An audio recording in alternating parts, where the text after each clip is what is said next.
WRMI with the children's flow. Radio Slovakia International. Slovakia Today. For Thursday, the 18th of December, this is Romana Grajcerová. This is RSI News.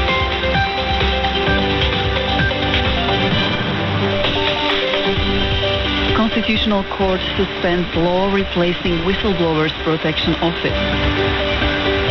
Prime Minister travels to Brussels for EU Western Balkans Summit and European Council. House Chair Raši called for Czech-Slovak cooperation despite differences.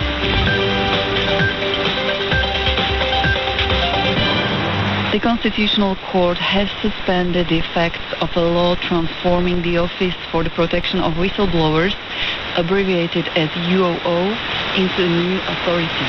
The law, approved by Parliament in December despite a presidential veto, would replace the UOO as of the 1st of January with the Office for the Protection of Victims of Crime and Whistleblowers. Opposition lawmakers, supported by Public Ombudsman Robert Dobrovolský, argue that the legislation may even violate the criticizing its fast-track adoption, the shortening of the UOO chair's mandate, and provisions allowing previously granted whistleblower protection to be revived at any time. Opposition parties SAS, KDH, and Progressive Slovakia welcomed the court's decision as a victory for the rule of law and anti-corruption efforts. Slovak Prime Minister Robert Fico traveled to Brussels on Wednesday to attend the EU Western Balkans Summit and a subsequent European Council meeting. EU leaders will discuss relations with the Western Balkans, financing for Ukraine, European security, EU enlargement, migration, competitiveness, and the EU's long-term budget for 2028-2034. Fico is expected to return to Slovakia by Friday. Ahead of his departure, Fico told Parliament's European Affairs Committee that he rejects financing the war in Ukraine, including through frozen Russian assets, but allows they could be used for post-war reconstruction. He said Slovakia is ready to help Ukraine bilaterally, for example with demining. Opposition lawmaker Vladimíra Marcinková warned that the European Council summit is crucial. If the EU fails to support Ukraine, it could lose funding by April, which means it will bring Russia closer to EU borders. House Chair Richard Raši said in Prague that despite differing views with Czech lower house Speaker Tomio Okamura, Slovakia and the Czech Republic must seek joint solutions to shared problems. Both agreed to coordinate positions, including within the EU, and strengthen cooperation within the Visegrad Group.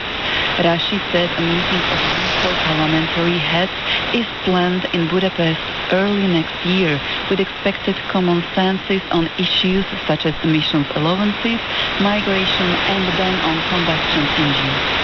Okamura described cooperation with Slovakia as key and stressed the importance of close bilateral relations. Topical issues. The Constitutional Court of Slovakia ruled on Wednesday, the 17th of December, that the amendment to the law on non-profit organizations is incompatible with the Slovak Constitution and the European Convention on Human Rights. The decision was made at a closed plenary session. The amendment was challenged by a group of opposition MPs and by Public Ombudsman Robert Dobrovolský. According to the court, the law violates constitutional provisions on fundamental human rights and freedom, as well as political rights.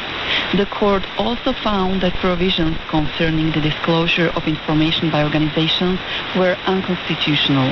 The Ombudsman argued that parts of the law violated the principle of freedom, restricted civil society participation in public life, and allowed excessive state intervention that enabled spying on NGOs. Robert Dobrovolský called the decision crucial for protecting fundamental rights and freedom. He said that Slovakia remains a country where citizens have state power.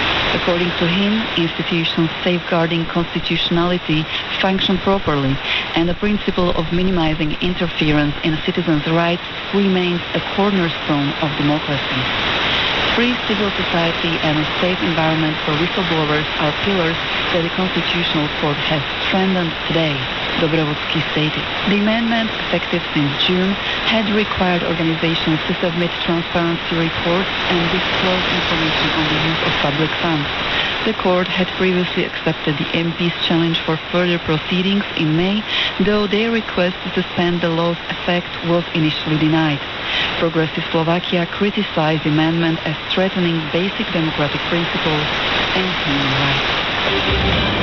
Coming to you after the latest news bulletin is your Thursday host, Patricia Polakovičová.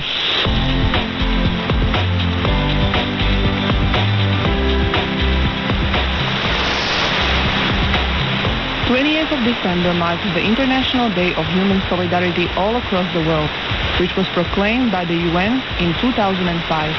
The main idea of celebrating this day is to fight poverty, corruption and terrorism, and to promote understanding of the value and importance of human solidarity at the global level in solving global problems and achieving global developing goals.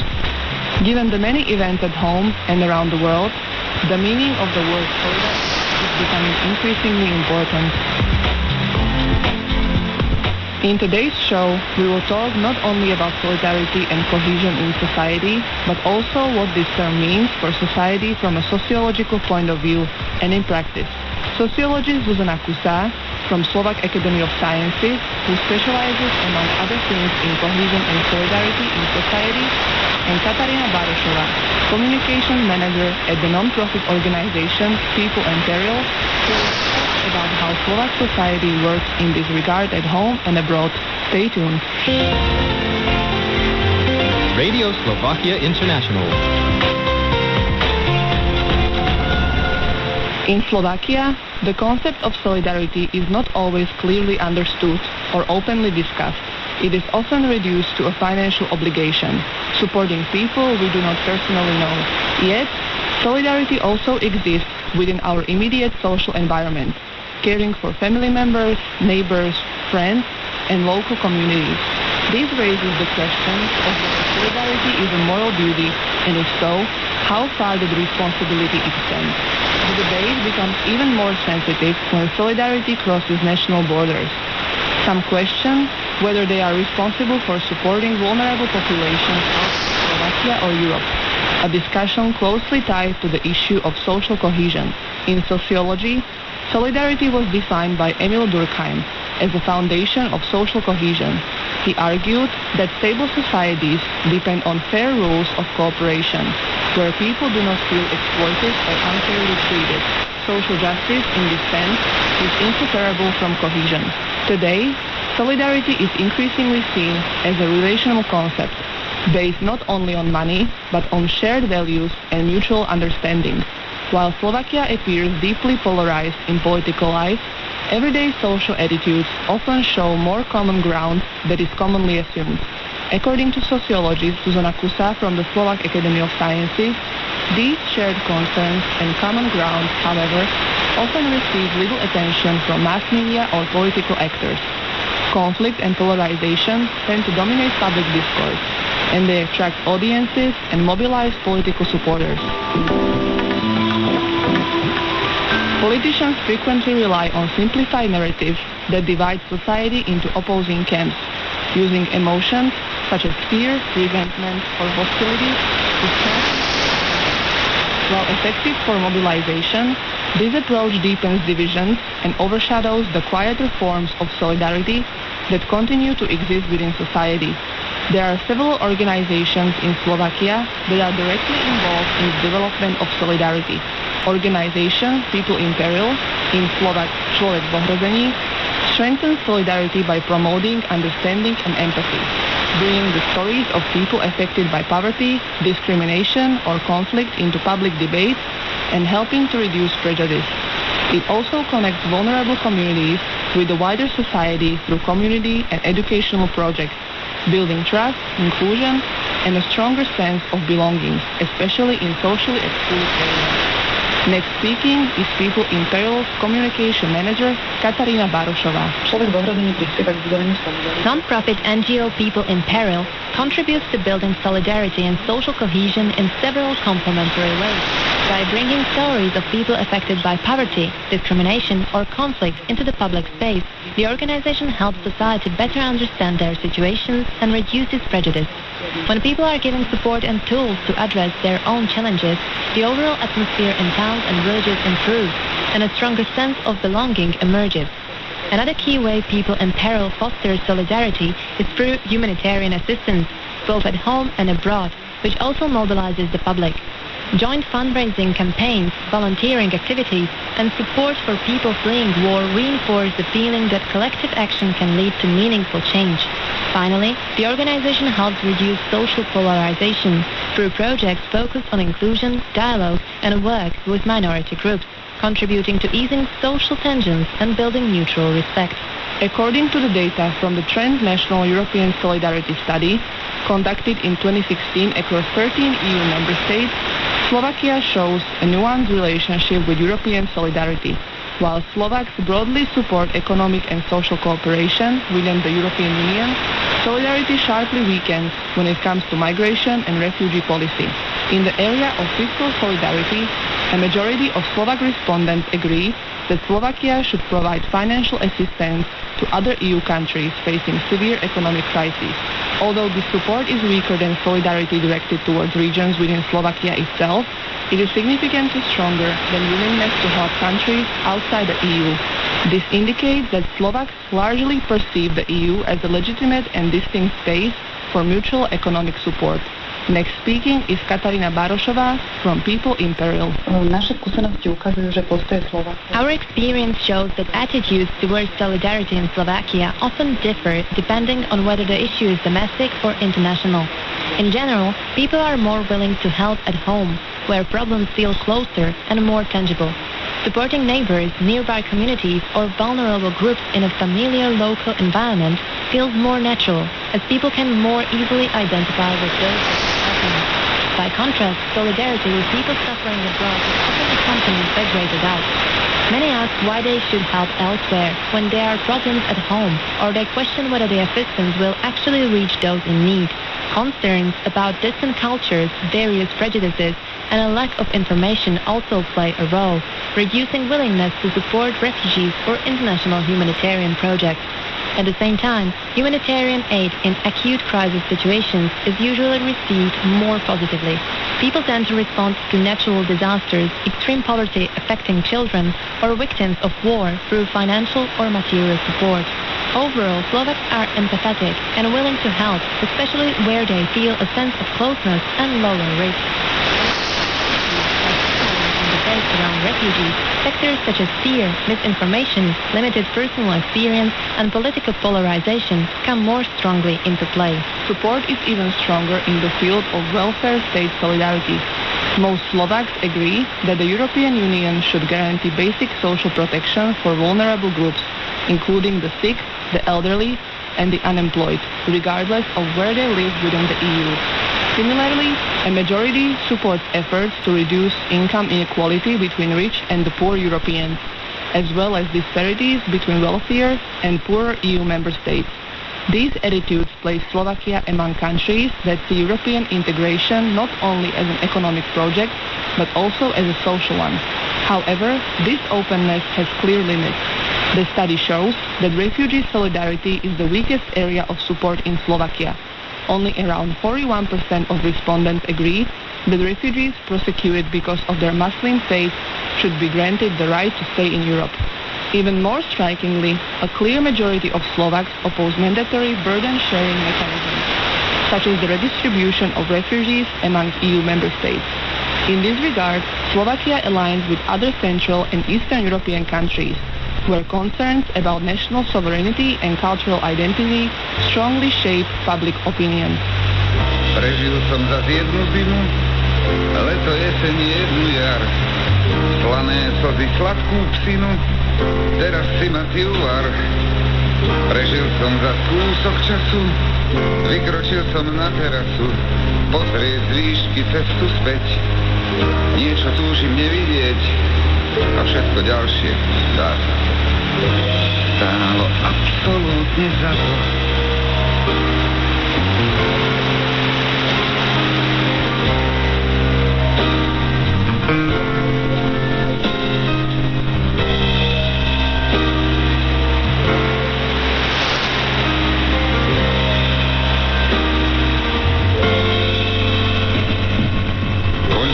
Teraz túto platňu, tvoje ruky sa do mňa vracú.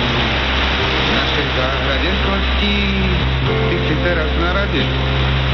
Vstúp do mojej oblasti, objíma rok, čo chceš. Povieš len to, čo povieš, povieš, heš. Schovaj sa dnu bez negliže, od negliže občas bolia kríže.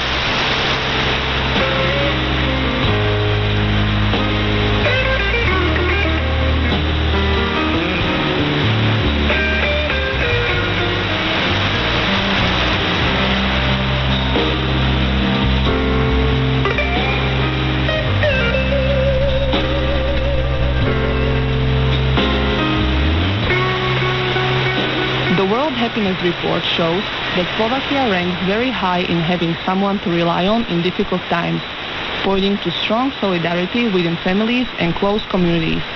This reflects a culture of mutual support where helping others brings a sense of purpose and personal strength.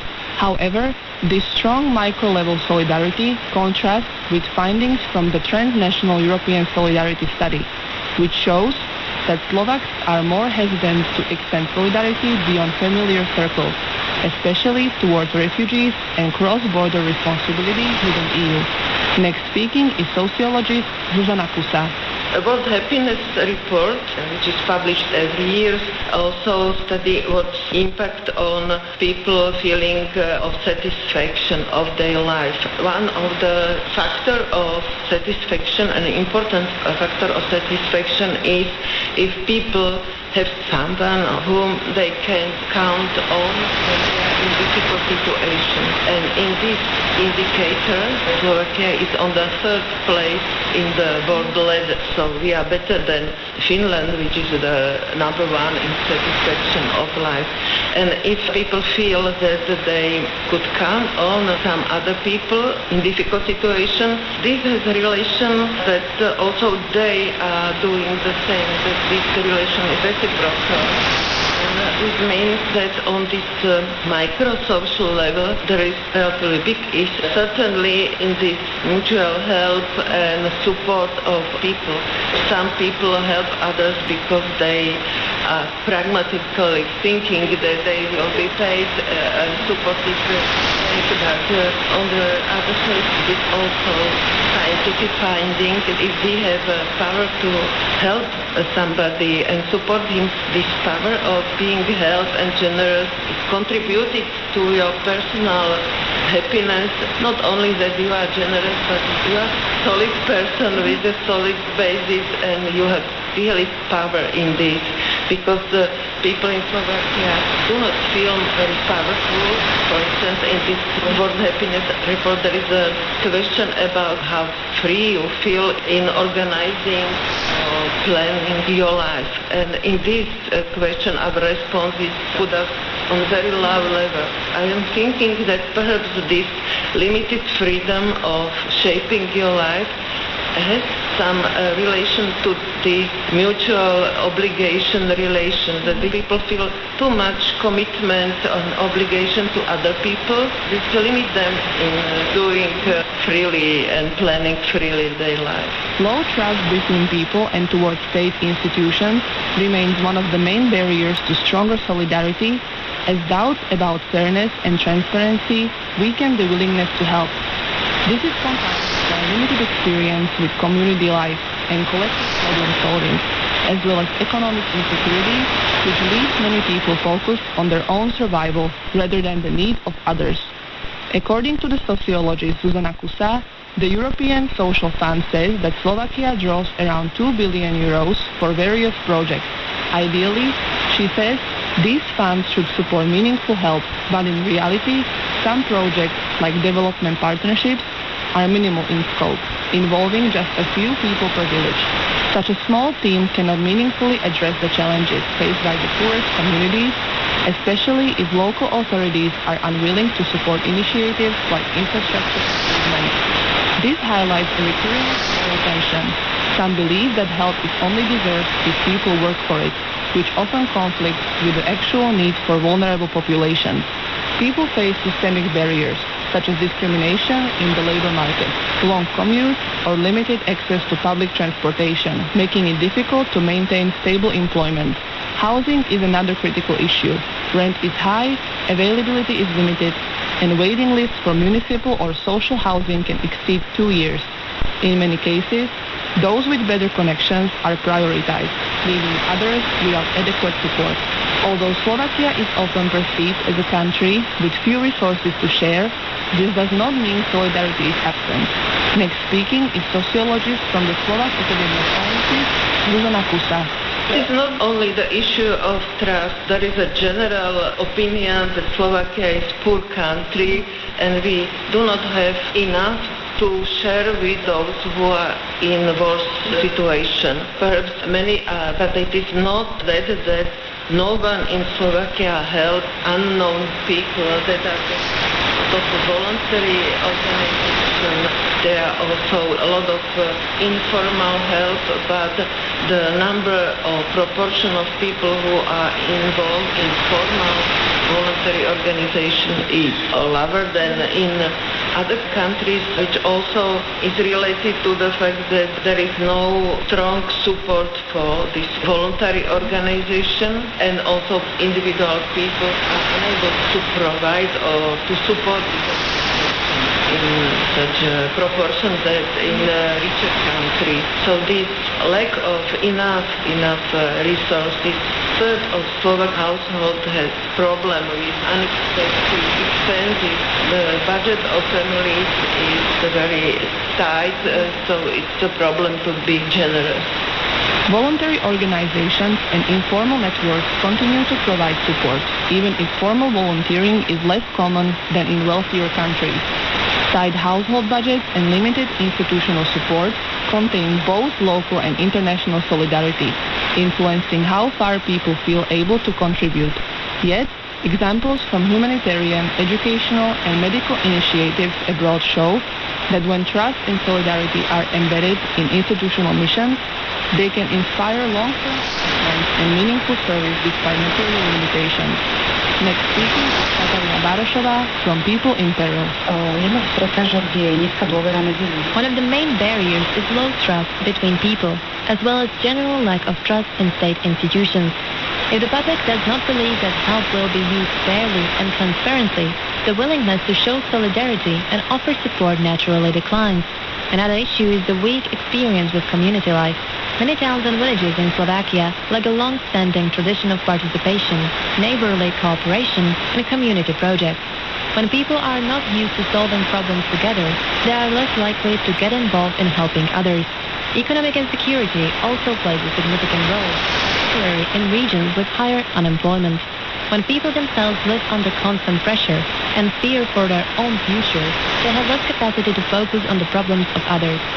Solidarity is further undermined by prejudice and negative stereotypes towards certain groups, whether Roma communities, refugees, people experiencing homelessness, or others. The situation is complicated by the lack of high-quality public dialogue. Finally, society has been deeply affected by the crisis of recent years, such as the pandemic, economic shocks, and the war in Ukraine. Many people are psychologically exhausted, which reduces both their ability and willingness to engage on behalf of others. All of these factors are interconnected and together create an environment in which solidarity does exist, but its full potential remains largely untapped. Low levels of trust are not irreversible.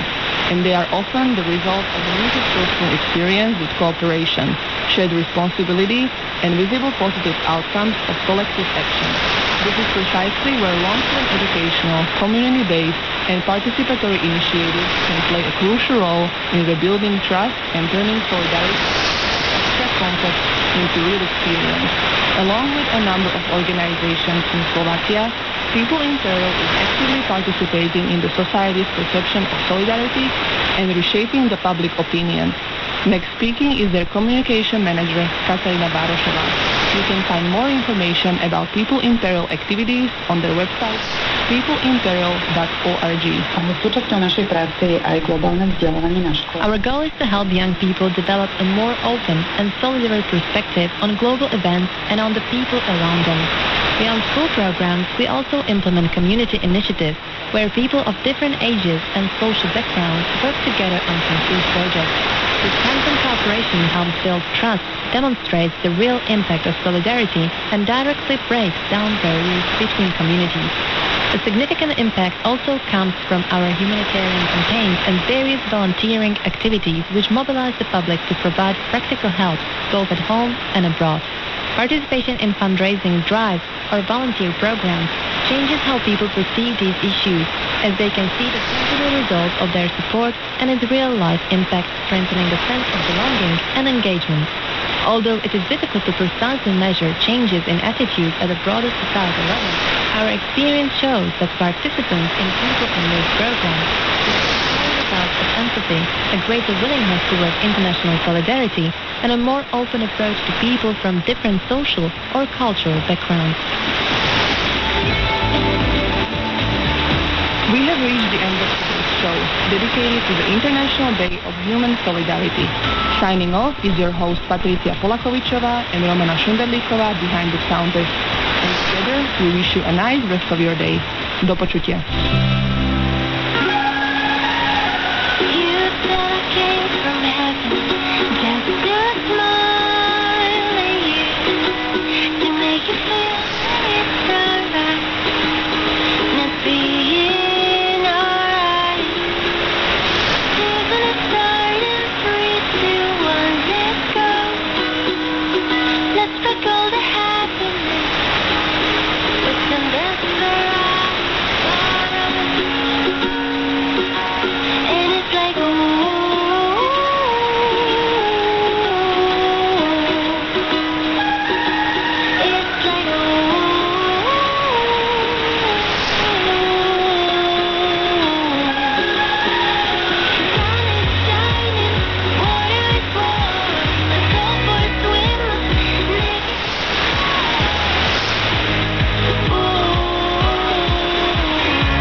USO reports.